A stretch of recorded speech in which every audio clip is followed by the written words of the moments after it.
Oke, sekarang kita lanjut belajar. Tadi kita sudah bahas tentang konsentrasi.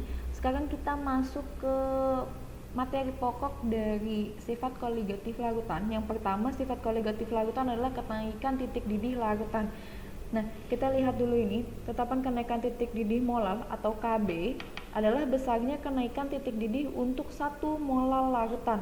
Nanti setiap pelarut akan memiliki nilai yang berbeda, nilai KB-nya ini ya.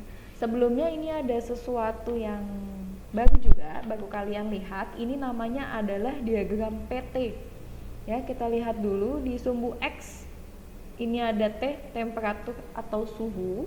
Di sumbu Y ini ada P atau tekanan uap, makanya namanya adalah diagram PT. P dan T ya. Di sumbu Y ada P tekanannya, di sumbu X ada suhu, temperatur ya. Kita lihat dulu gimana cara bacanya. Yang pertama ini ada garis yang biru, lalu yang kedua ada garis yang merah ya. Kalian bisa lihat di sini yang biru ini menunjukkan punyanya pelarut ya. Yang biru ini punyanya pelarut, sedangkan yang merah ini punyanya larutan. Kalian lihat ya, ini ada nih, kan dilihat ya, yang sebelah kiri ini yang punyanya pelarut di yang biru, ini adalah TF pelarut atau titik beku pelarut. Nah, jadi kalau kenaikan titik didih ini erat kaitannya dengan penurunan titik beku. Jadi makanya sekarang kita bahas kenaikan titik didih dan penurunan titik beku. Cara membaca diagram PT-nya adalah seperti ini ya. Yang biru ini punyanya pelarut, yang merah punyanya terlarut atau larutan. Nah, yang sebelah kiri ini yang kita bahas adalah TF-nya dulu, titik beku ya. Yang merah di sebelah kiri ini adalah TF larutan. Kalau yang biru TF pelarut, ini TF larutan ya, yang merahnya. Lalu kita lihat di sisi sebelah kanan, ini yang biru punyanya pelarut. Nah, ini baru nih TB pelarut atau titik didih pelarut. Yang merah paling kanan ini adalah TB-nya larutan, punya larutan, berarti titik didih larutan. Kita lihat ya, yang merah nih larutan, yang biru pelarut. Berarti kan titik didihnya larutan lebih tinggi daripada titik didih pelarut di sini.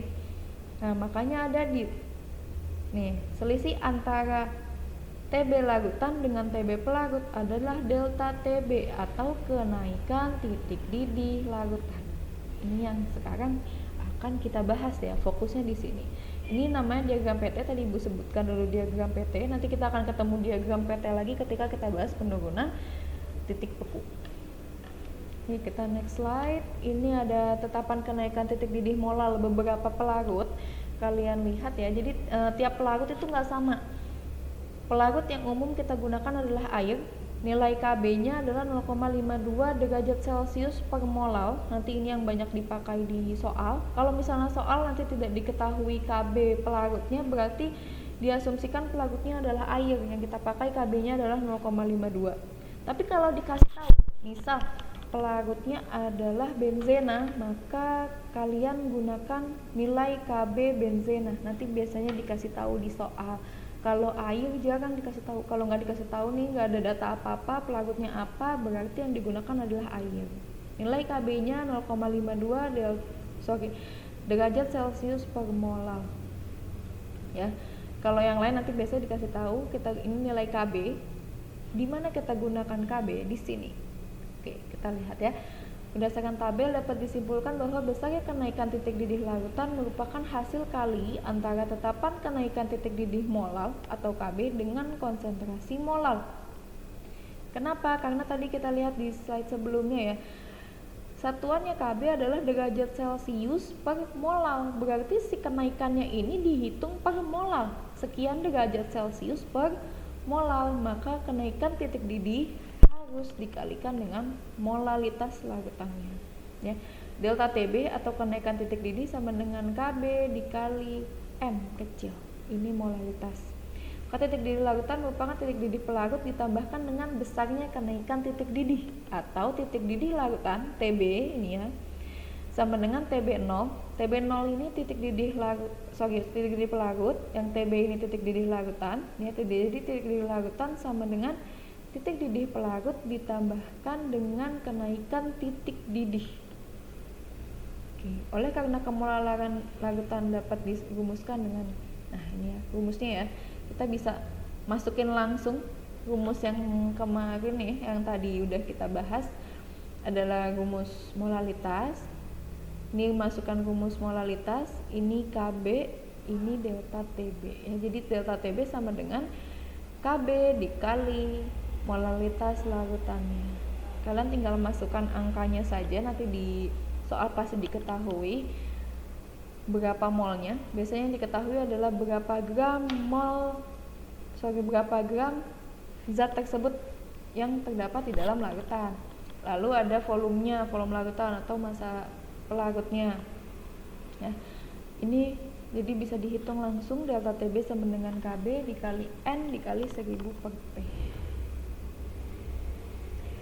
Ini selanjutnya ada penurunan titik beku. Nah, kalau titik beku ini delta TF. Penurunan titik beku lambangnya delta TF. Kalau tadi delta TB ada kenaikan titik didih, delta TF sama dengan penurunan titik beku ya. Sama titik beku molal juga punya tetapan titik beku molal atau KF. Ini besarnya penurunan titik beku untuk setiap molal zat terlarut dalam suatu larutan ya. Sama seperti tadi KB, KF juga memiliki nilai yang berbeda untuk setiap jenis pelarut. Yang umum sama masih air. Ini KF air sama dengan 1,86 derajat Celcius per molal ya. Kalau misalnya nggak diketahui di soal, sama yang dipakai adalah air, berarti pelarutnya kalau diketahui berarti langsung dimasukkan nilai KF yang nanti akan diketahui di soal. Nah, nilai KF air sama dengan 1,86. Rumusnya nggak jauh beda dengan rumus kenaikan titik didih ya. Delta TF sama dengan nilai KF dikalikan M. Nilai KF dikalikan molalitas larutannya, atau delta TF sama dengan KF dikali N mol, jumlah mol dikali 1000 per P. Ini penjabaran dari rumus molalitas yang sudah kita pelajari di video yang sebelumnya ya. Oke, sudah habis ternyata materi penurunan titik bekunya. Nanti kita latihan soal, diberikan soal latihan di classroom, kita bahas di Google Meet. Assalamualaikum warahmatullahi wabarakatuh.